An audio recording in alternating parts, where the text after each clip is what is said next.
Olá, eu sou a Ana e o vídeo que eu trago hoje é um bocadinho diferente dos vídeos que eu tenho feito ultimamente, mas se vocês já acompanham o canal há algum tempo sabem que eu tenho uma pequena rúbrica que já não é atualizada desde 2018, que é da minha bucket list, das coisas que eu quero fazer antes de morrer. E o primeiro vídeo que eu fiz um apanhado das coisas que eu já tinha feito até aí, e portanto uma delas era doar sangue, que é o número 14 nesta lista pequenina de coisas que eu tenho para fazer e que neste momento vai com 81 números. A questão foi, eu falei muito por alto, disse que uma das coisas que eu queria fazer era dar sangue, mas depois acabei por não explicar muito mais do que isso. E eu fui dar sangue a semana passada porque eu vou fazer uma tatuagem entretanto e portanto achei que precisamente a questão das tatuagens costuma ser uma questão que levanta aqui algumas dúvidas. E achei que talvez, além destas dúvidas, houvesse mais dúvidas e que eu as pudesse esclarecer. E portanto no Instagram eu fiz uma questão que era se vocês queriam que eu fizesse um vídeo a aprofundar um bocadinho mais isto, sobre quem pode dar, como é que se processa por aí fora. E a verdade é que em 26 pessoas que responderam a esse inquérito, 24 disseram que sim, queriam que eu fizesse este vídeo e portanto aqui estou eu com algumas folhinhas, com coisas para eu não me esquecer. Até porque algumas coisas eu tive de ir pesquisar um bocadinho porque eu tinha a ideia que seria assim, mas depois não tinha certeza. Eu quero que este vídeo seja o mais correto possível, que é para não haver dúvidas. E portanto eu vou passar aqui a explicar-vos um bocadinho como é que se processam as dádivas de sangue e também como é que se entra para o banco de dadores de medula óssea, do qual eu também faço parte, e que não é um bicho de 7 cabeças como a maior parte das pessoas pode pensar que é. As questões que eu tive como resposta à minha story no Instagram eram basicamente, eu tinha mencionado que tinha tatuagens e que podia, portanto, tinha tatuagens de tensão baixa e já fui adiada como dadora e portanto uma das questões é precisamente ter tatuagens impliquem alguma coisa em ser dador, de certa forma sim, de certa forma não, mas eu já explico. Quais são as pessoas que estão proibidas de dar sangue? O que determina uma pessoa apta para poder dar sangue, qual é o processo todo para ser dador de sangue, quais são os requisitos que temos de cumprir para dar sangue e quais são os requisitos necessários para ser dador. Portanto, estão aqui algumas questões que são algo frequentes. E depois a última é, és incrível, agora responda a isto. Eu não tenho resposta para isto, tu és incrível. E portanto eu vou passar a responder estas questões. Eu tentei estruturar isto de maneira a não ficar assim uma coisa que saturasse, mas também quero que seja o mais informado possível para vocês compreenderem que lá está, não é um bicho de 7 cabeças e portanto ficam aqui as respostas a estas questões. Ora bem, eu quero começar já por dizer que todos os tipos de sangue são necessários. Não interessa se o vosso tipo sanguíneo é um tipo sanguíneo bastante frequente, que a maior parte das pessoas tem, não interessa nada. Todos os tipos de sangue são necessários. Óbvio que há um em específico que eu acho que será mais necessário que todos os outros, que é o O negativo, uma vez que o O negativo pode dar a toda a gente, mas só pode receber do próprio tipo sanguíneo, não pode receber O positivo, apenas mesmo O negativo. Portanto, este é um apelo para que toda a gente pode dar e deve dar sangue, porque hoje somos nós que estamos a dar, nunca sabemos quando é que seremos nós que iremos precisar de receber e acho que é daquelas coisas que não nos custa nada, o que nos vão tirar não chega a meio litro de sangue, nós temos mais de 3 litros a circular e o sangue é reposto rapidamente, portanto todos os tipos sanguíneos são necessários, deem sangue. Podem estar a salvar vidas. Ora bem, aquilo que é necessário, há aqui muito poucas coisas que estabelecem mesmo isto é aquilo que é necessário para dar sangue. Os poucos requisitos que há é que tenham entre 18 e 60 anos se for a vossa primeira dádiva. Caso não seja a vossa primeira dádiva, não há um limite de idade para poderem dar sangue. Sempre que vocês vão fazer uma dádiva de sangue, vão ser analisados, o vosso sangue vai ser testado, os vossos números vão ser testados e portanto vocês só vão dar sangue se tudo estiver correto e se vocês estiverem aptos naquele dia para dar sangue. Portanto, entre os 18 e os 60 anos se for a vossa primeira dádiva, se não for, não há limite de idade. Depois, a outra coisa é, vocês têm de ter, no mínimo, 50 kg. Alguém que não tenha 50 kg não vai poder dar sangue. Já presenciei uma situação de uma menina que entrou enquanto eu estava à espera de ser chamada para fazer a minha dádiva e a primeira coisa que eu vejo o rapaz que estava no atendimento a fazer foi olhá-la de cima a baixo e perguntar: quanto é que pesas? Ela não pesava 50, claramente ela não pesava 50.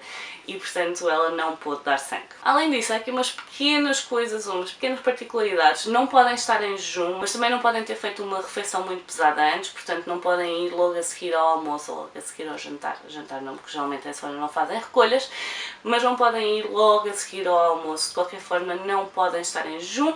Se os vossos níveis de glicemia estiverem baixos, que é uma das coisas que é analisada, vocês vão ser reencaminhados para a mesinha que costuma estar com bolachinhas e sumos de fruta e vão ter de fazer uma refeição ligeira antes de poderem dar sangue. Tirando isso, há só uma particularidade entre homens e mulheres, há aqui uma diferenciação. Os homens podem dar sangue de 3 em 3 meses, portanto 4 vezes por ano. As mulheres só podem dar sangue de 4 em 4 meses, portanto o máximo são 3 vezes por ano. Portanto, a primeira coisa que vocês fazem quando se dirigem ao sítio onde fazem recolhas, e isso vai diferenciar de cidade para cidade, há cidades grandes que têm mesmo postos específicos, com um espaço específico para fazer recolha. Nós em Leiria não temos um espaço dedicado só à recolha, temos recolhas às terças-feiras de manhã até à 1 da tarde, se não me engano, até às 2 da tarde, e temos recolhas às sextas-feiras a partir das 3 da tarde até às 19, e isso é feito na Cruz Vermelha em Leiria, porque vem uma unidade móvel de Coimbra que faz as recolhas, e muitas das cidades acontece isto, vêm unidades móveis de outra cidade para fazer a recolha. Vocês vão ter de descobrir onde é que fazem a recolha na vossa cidade, ou qual é o sítio que fica mais próximo. Às vezes há alguns sítios que fazem recolhas extra. Eu posso dizer que uma das vezes eu fiz uma das dádivas na ESEX, portanto na Escola Superior de Educação e Ciências Sociais. Portanto, há algumas alturas em que há recolhas extra especiais. Por exemplo, a vossa empresa pode organizar uma recolha de sangue e, portanto, é uma questão de verem o que é que fica mais próximo de vocês e o que é que vos dá mais jeito. Quando vocês chegam lá, têm só de preencher uma folhinha onde fazem algumas questões relativamente a se sempre foram saudáveis, se já foram operados, se estão a tomar algum tipo de medicação, se já viajaram para fora do país, se já fizeram tatuagens, se têm um novo parceiro sexual, se tiveram comportamentos de risco. Este tipo de questões é tudo respondido com sim e não, e se estão grávidas, por exemplo. E depois essa folha vai ser levada a um técnico que vai falar convosco e que vai avaliar a vossa apetência para poderem dar sangue naquele dia ou não. E o porquê aqui destas questões eu depois vou falar mais à frente sobre o que é que faz com que alguém seja adiado ou que não possa dar sangue. Portanto, essa folhinha é levada, vão passar pelo técnico que vos vai fazer essa triagem, que a única coisa que vai fazer é tirar-vos uma gotinha de sangue e isso vai ser analisado. Vão analisar os níveis de glicémia, vão analisar os níveis de ferro no sangue, também vos vai ser medida a tensão. A tensão tem níveis específicos dentro dos quais devem estar, caso contrário não podem dar sangue. Uma das poucas vezes que eu fui recusada foi precisamente porque a minha tensão estava baixa, que é o meu estado normal. Geralmente a minha tensão está entre os 9,6, 9,5 e não pode estar, o máximo tem de estar no mínimo a 10 e portanto não me deixaram dar sangue e portanto neste momento agora sempre que eu vou dar sangue eu fico tão ansiosa para saber se consigo ou não que a minha tensão arterial sobe, portanto nunca mais aconteceu. Depois disso então, se o técnico disser que vocês estão aptos para fazer a dádiva, vocês vão passar para a sala de recolha de sangue e aí vão-vos fazer uma pergunta que é se preferem a esquerda ou a direita. E vocês, basicamente, é o braço em que querem ser perfurados. No meu caso, não faz diferença entre a esquerda ou a direita porque as minhas veias são gordinhas. Nenhum dos dois lados se importa de ser perfurado e, portanto, vai dar ao mesmo. No entanto, às vezes as pessoas não sabem muito bem e, nesse caso, também podem dizer aos enfermeiros que não sabem e eles vão ver se é melhor a esquerda ou a direita. Assim que houver uma cadeira vaga para vocês, vocês deitam-se e desinfetam a zona onde vão ser perfurados e depois vão com uma agulha um bocadinho grande, mas não se preocupem, é só mesmo a picada, não vão sentir muito mais do que isso. Se vocês sentirem ardor ou desconforto, digam à enfermeira, porque a agulha não ficou no sítio e eles podem e devem fazer uma mudança na forma como a agulha perfurou a pele.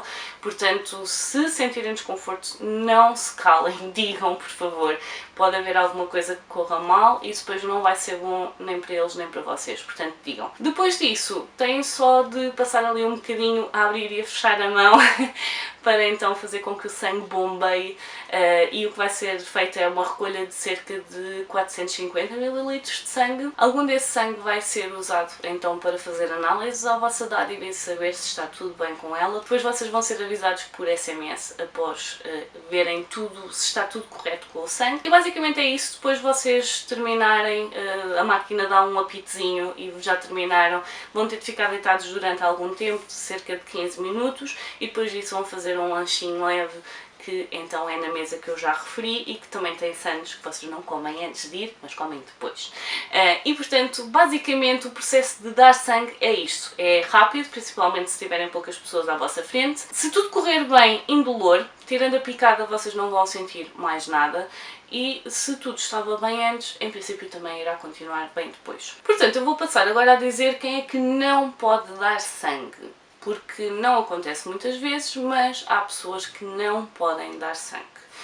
Ora bem, se vocês não estiverem dentro dos parâmetros que eu já disse antes, portanto se tiverem menos de 18 anos ou se tiverem mais de 60 e for a vossa primeira dádiva, não poderão dar sangue. Se tiverem menos de 50 kg, não poderão dar sangue. Se tiverem recebido uma transfusão de sangue depois de 1980, não podem dar sangue, e isso está relacionado com o facto de haver um risco de transmissão do vírus que passa a doença das vacas loucas, ou uma variante dessa doença, e portanto, se receberam transfusão depois de 1980, não vão poder dar sangue. Se estiverem grávidas ou a amamentar, não vão poder dar sangue. Se estiverem a amamentar, têm de esperar, se não me engano, 3 meses após deixarem a amamentação para poderem dar sangue. É uma forma do vosso organismo também repor os níveis todos de nutrientes e ferro e tudo aquilo que vocês tiveram a passar ao vosso bebê, e estar tudo bem e vocês já estarem aptos para fazer essa dádiva. Além disso, profissionais de saúde geralmente não podem dar, portanto médicos, enfermeiros, todas as pessoas que trabalham com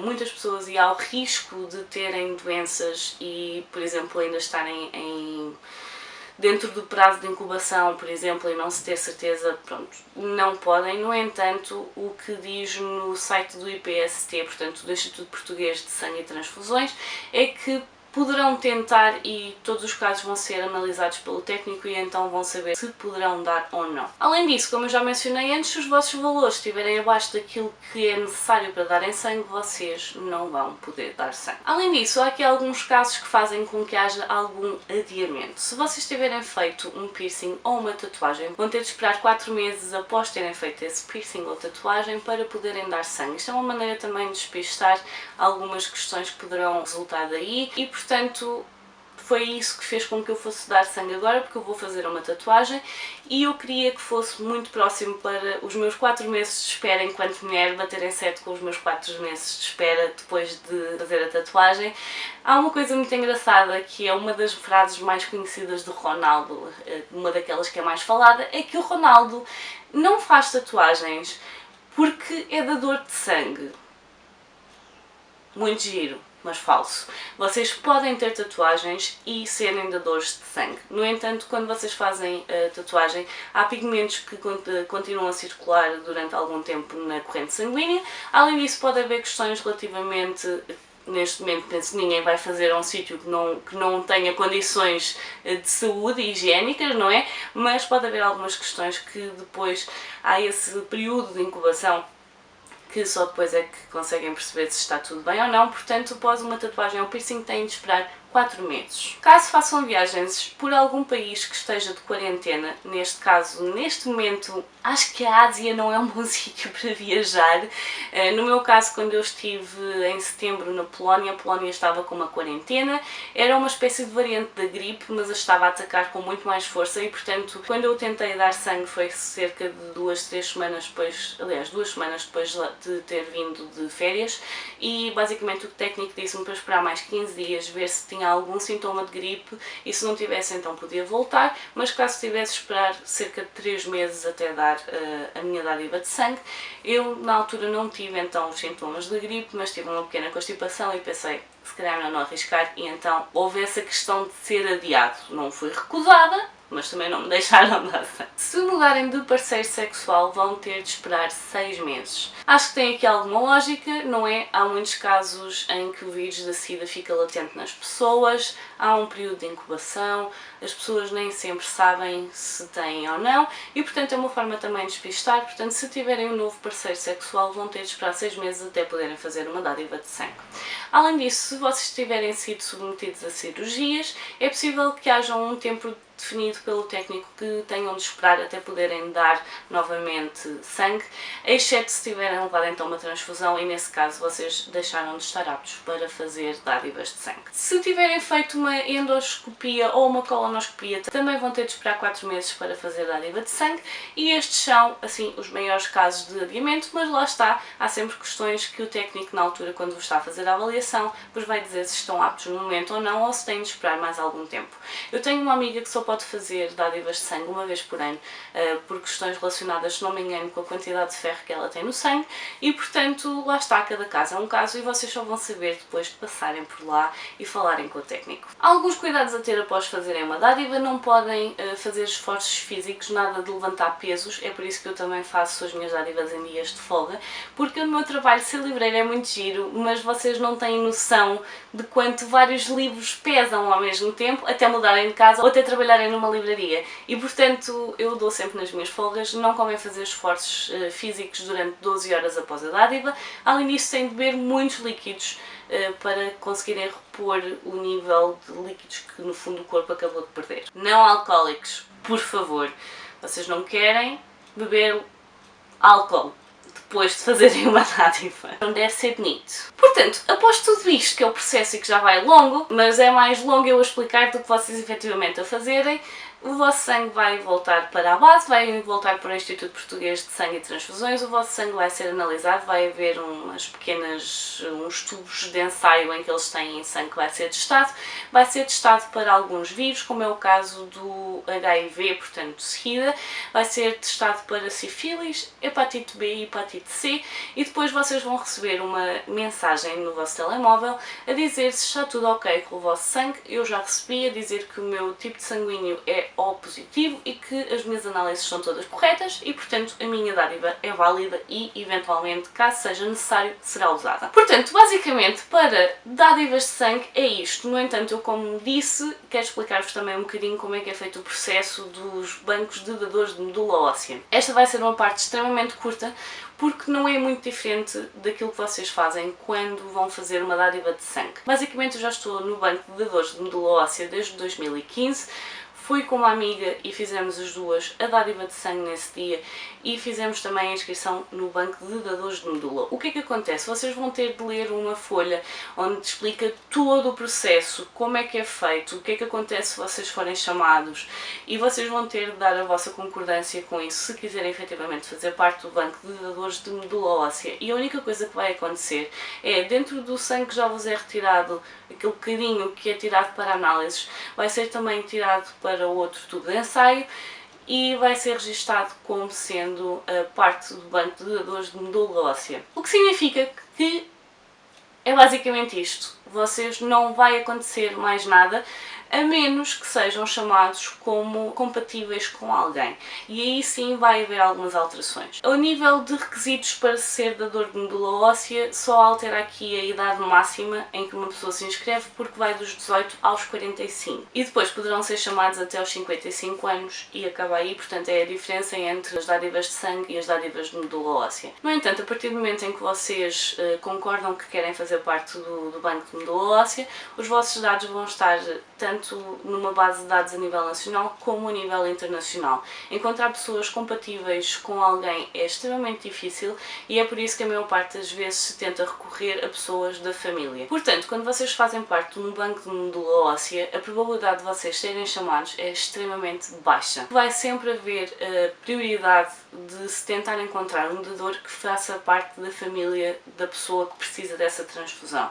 E portanto, se por acaso vocês forem identificados como compatíveis com a pessoa, vocês vão ser notificados e vocês podem desistir do processo de doação de medula óssea em qualquer altura do processo. No entanto, isto é aquilo que faz com que, por favor, pensem muito bem se querem fazer parte do banco. O processo não é complicado e eu já vou explicar porque. Neste momento os riscos são muito baixos para quem está a dar e, portanto, acho que é extremamente triste para alguém ter a esperança de ter encontrado um dador que é compatível e depois essa pessoa desistir a meio do processo. Portanto, pensem bem antes de fazerem parte do banco de medula óssea.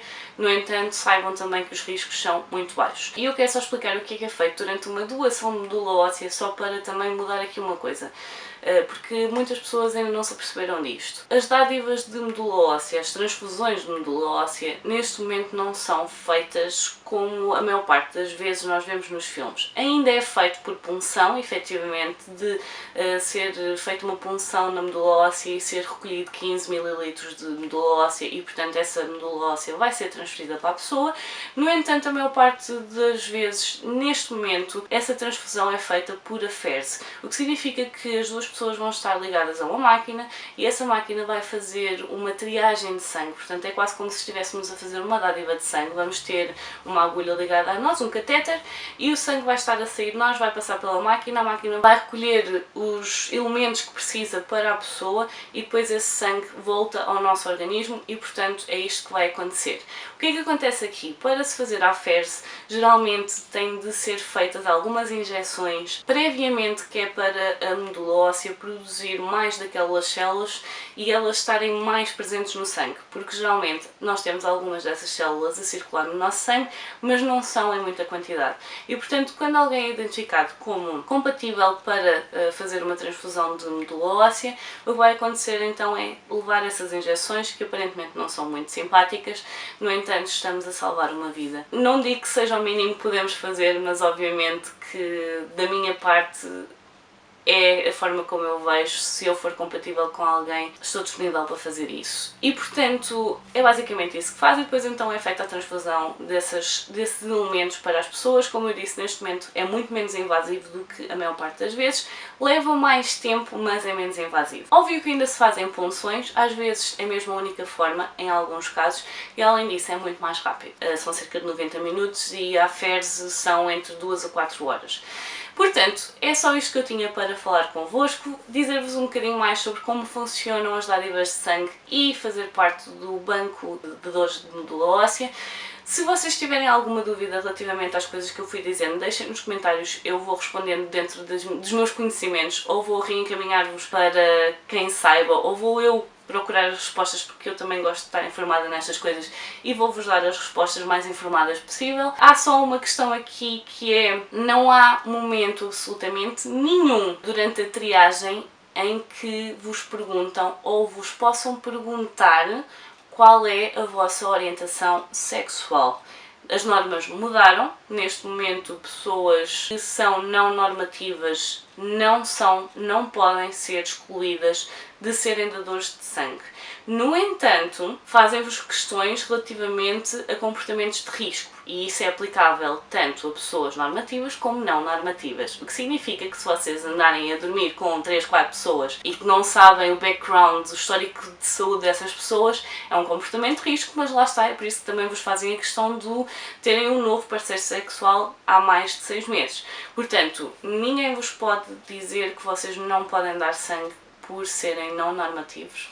E, portanto, todas as pessoas têm de ter consciência que as respostas que vocês estão a dar àquelas perguntas são o mais fiéis à verdade possível. Portanto, ficam aqui algumas luzes relativamente ao que é ser dador de sangue ou fazer parte do banco de dadores de medula óssea. Espero que tenha ajudado a compreenderem um pouco mais o processo, o que podem e não podem fazer, quem pode dar, quem não pode dar. Quando vocês passam a ser dadores de sangue, têm algumas vantagens, por assim dizer, além do lanchinho que vocês levam no final.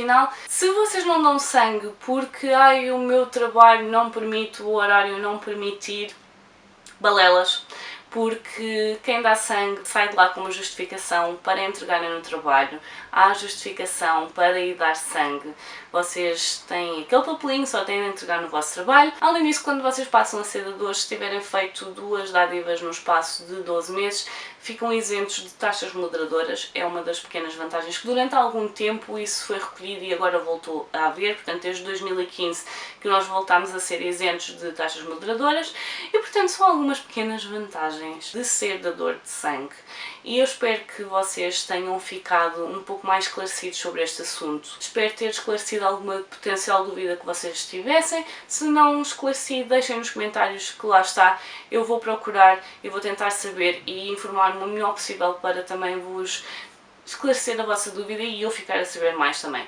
Portanto, por hoje vou ficar por aqui. Espero que vocês pensem muito a sério sobre este assunto.